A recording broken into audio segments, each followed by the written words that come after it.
నా రక్త సంబంధులతో సమానమైన డానియల్ గాస్పల్ వీక్షకులందరికీ యేసయ్య నామములో నా హృదయపూర్వక వందనాలు. పరిశుద్ధత కోసం పోరాటం అనే ఈ ప్రోగ్రానికి మీ అందరికీ స్వాగతం, సుస్వాగతం. బైబిల్ గ్రంథాన్ని పరిశుద్ధ గ్రంథం అని ఎందుకు పిలుస్తారు? ఎందుకంటే బైబిల్ దేవుడు పరిశుద్ధుడైన దేవుడు. పాపులైన మనల్ని ఈ యొక్క బైబిల్ చదివినప్పుడు, బైబిల్లోకి వస్తే బైబిల్ మన జీవితాల్ని పరిశుద్ధంగా మారుస్తుంది. అందుకనే బైబిల్ని పరిశుద్ధ గ్రంథం అని పిలుస్తారు. అయితే ఈరోజు ఆ పరిశుద్ధ గ్రంథంలో నుండి పరిశుద్ధత కోసం కొన్ని వచనాలని ధ్యానం చేద్దాం రండి. లేవియా కాండం 19వ అధ్యాయము 2వ వచనం. మీరు పరిశుద్ధులై ఉండవలెను, మీ దేవుడినైన నేను యెహోవానగు నేను పరిశుద్ధుడనై ఉన్నాను. మొదటి పేతురు 1వ అధ్యాయము 16వ వచనం. మిమ్మును పిలిచిన వాడు పరిశుద్ధుడై ఉన్న ప్రకారము మీరును సమస్త ప్రవర్తన యందు పరిశుద్ధులై ఉండుడి. ఆమేన్. దేవుని యొక్క వాక్యాన్ని బాగా అర్థం చేసుకోవడానికి 3 భాగాలుగా విభజిద్దాం. మొదటిగా అసలు దేవుడు పరిశుద్ధంగా ఉండడం అంటే అర్థం ఏంటి? మొదటి సమయంలో 2వ వచనంలో ఇలాగుంది. దేవుడైన యెహోవా ఆయన పరిశుద్ధుడైన దేవుడు, ఆయన పోలిన వారు ఈ లోకంలో ఎవ్వరూ లేరు. అదేవిధంగా కీర్తన గ్రంథము 5వ అధ్యాయము 4వ వచనంలో ఇలాగుంది. ఏంటంటే దేవుడు పాపమునందు సంతోషించడు, ఆయనలో ఎటువంటి పాపం లేదు. అంటే దేవుడు పరిశుద్ధుడైన దేవుడు, ఆయనలో పాపం లేదు, ఆయన పోలిన వారు మరి ఎవ్వరూ లేరు. దేవుడికున్న లక్షణాలలో ప్రథమైన లక్షణం ఏంటంటే పరిశుద్ధత. ఆయన ప్రతి కోణములో, ప్రతి క్యారెక్టర్‌లో కూడా మనం పరిశుద్ధతను చూస్తాం. యేసుక్రీస్తు గారు ఇలా అంటున్నారు కదా! నాలో పాపముందని ఎవరైనా స్థాపించగలరా? అంటే పరిశుద్ధత గురించి సవాలేసిన దేవుడు యేసుక్రీస్తు గారు. అయితే ఆయనకున్న లక్షణాలను కూడా ఈ పరిశుద్ధత ఏ విధంగా ప్రభావితం చేస్తుందో చూద్దాం. ఆయన ప్రేమ పరిశుద్ధమైన ప్రేమ, ఆయన కనికరం పరిశుద్ధమైన కనికరం, ఆయన కృప పరిశుద్ధమైన కృప, ఆయన జాలి పరిశుద్ధమైన జాలి. ఈ విధంగా దేవుడు పరిశుద్ధమైన దేవుడు. ఆయనలో ఎటువంటి పాపం లేదు, మలినం లేదు, కల్మషం లేదు. ఆయన పోలిన పరిశుద్ధమైన దేవుడు మరి ఎవ్వరును లేరు. రెండవదిగా మనం పరిశుద్ధంగా ఉండడం అంటే ఏంటి? దేవుడు మనల్ని తయారు చేసినప్పుడు ఆయన పోలికను చొప్పున, ఆయన రూపంలో, ఆయన స్వరూపమందు మనల్ని సృజించారు. ఆయన పోలికంటే ఏంటి? ఇప్పుడేగా మనం చూసాం. ఆయన పరిశుద్ధుడు. అంటే మనల్ని కూడా పరిశుద్ధతతో సృజించారు. కాబట్టి మనం పరిశుద్ధతగా ఉండడం అంటే అసలు పరిశుద్ధత అంటే ఏంటో చూద్దాం. పరిశుద్ధత అనే పదం హిబ్రూ వర్డ్ కదోష్ అనే పదాన్ని నుండి వచ్చింది. కదోష్ అనగా సెట్ అపార్ట్, ప్రత్యేకపరచడం లేదా వేరై ఉండడం.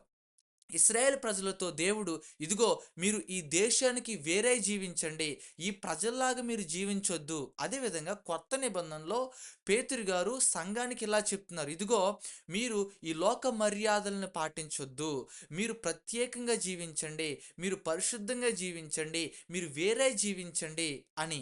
కాబట్టి మనం పరిశుద్ధంగా ఉండడం అంటే మనం లోకానికి వేరే జీవించడం, పాపానికి వేరే జీవించడం. సో, ఆ విధంగా మనము పరిశుద్ధంగా జీవించాలి.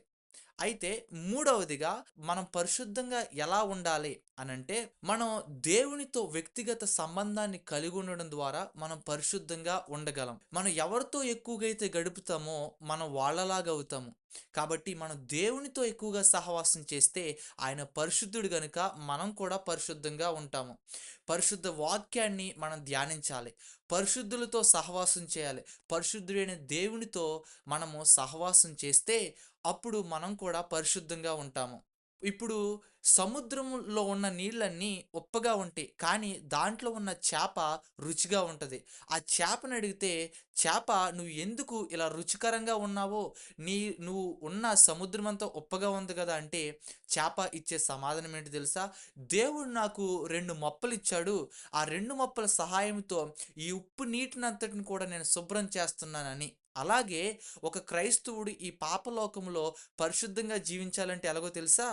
దేవుడి ఇచ్చిన వాక్యముతో, ప్రార్థనతో మనము ఈ లోకంలో ఉన్న పాపాన్నంతా శుభ్రం చేసి, దేవుడైన పరిశుద్ధుడైన దేవునితో సహవాసం చేసి, పరిశుద్ధ గ్రంథమైన దేవుని వాక్యాన్ని ధ్యానించి, పరిశుద్ధులతో సహవాసం చేయడం ద్వారా మనము పరిశుద్ధంగా జీవించొచ్చు. కానీ చాలామంది పరిశుద్ధంగా జీవించడానికి వెనకాడుతున్నారు. పరిచర్య చేయడానికి వేగిరపడుతున్నారు. అయితే పరిశుద్ధత, పరిచర్య మనం వేరుగా చూడకూడదు. మనం ఎంత పరిచర్య చేసినా పరిశుద్ధత లేకపోతే నిష్ప్రయోజనమే. చూడండి, ఇప్పుడు మీకొక లడ్డు నేనిస్తున్నాను, కానీ నా చెయ్యంత కురుపులతో ఉంది. ఎవరైనా తీసుకుంటారా? లేదు. ఎందుకంటే నా నేనిచ్చే లడ్డు చాలా బావుంది, కానీ నేనిచ్చే చెయ్య చాలా అపవిత్రంగా, అపరిశుభ్రంగా ఉంది. సో, కాబట్టి మీరు ఎంత పెద్ద పరిచర్య చేసినా, మీరు ఎంత సేవ చేసినా సరే, మీ జీవితం పరిశుద్ధంగా లేకపోతే అలాగే నిష్ప్రయోజనంగా ఉంటుంది. కాబట్టి మనం పరిశుద్ధంగా జీవించాలి. బైబిల్ ఏం చెప్తుందో చూద్దామా?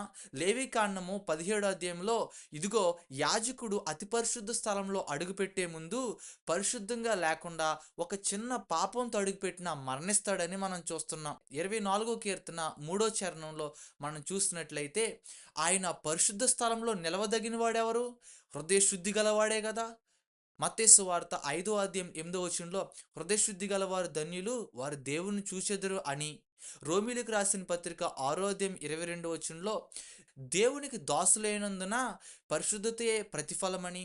రోమీయులకు 12:1లో పరిశుద్ధతతో పరిశుద్ధంగా మన శరీరాన్ని దేవునికి సమర్పించాలని. మొదటి కొరింథీయులకు రాసిన పత్రిక 1వ అధ్యాయం 2వ వచనంలో పరిశుద్ధంగా ఉండడానికే దేవుడు మనల్ని పిలిచాడని. 2 కొరింథీయులకు రాసిన పత్రిక 7వ అధ్యాయం 1వ వచనంలో భయముతో మన పరిశుద్ధతను పరిపూర్ణం చేసుకోవాలని. ఎఫీసీయులకు రాసిన పత్రిక 5వ అధ్యాయం 26వ వచనంలో ముడతైనను నిష్కలంకమైనను మరి అట్టిది ఏదైనను లేక పరిశుద్ధంగా ఉండమని. మొదటి తెస్సలోనికి రాసిన పత్రిక 4వ అధ్యాయం 3లో మనం పరిశుద్ధంగా జీవించడమే దేవుని చిత్తమని. యాకోబు రాసిన పత్రిక 1వ అధ్యాయం 27 వచనంలో ఇహలోక మాన్యము అంటకుండా ఉండడమే నిజమైన భక్తని. హెబ్రీయులకు రాసిన పత్రిక 12వ అధ్యాయం 14 వచనంలో పరిశుద్ధత లేకుండా దేవుని చూచుట అసాధ్యమని.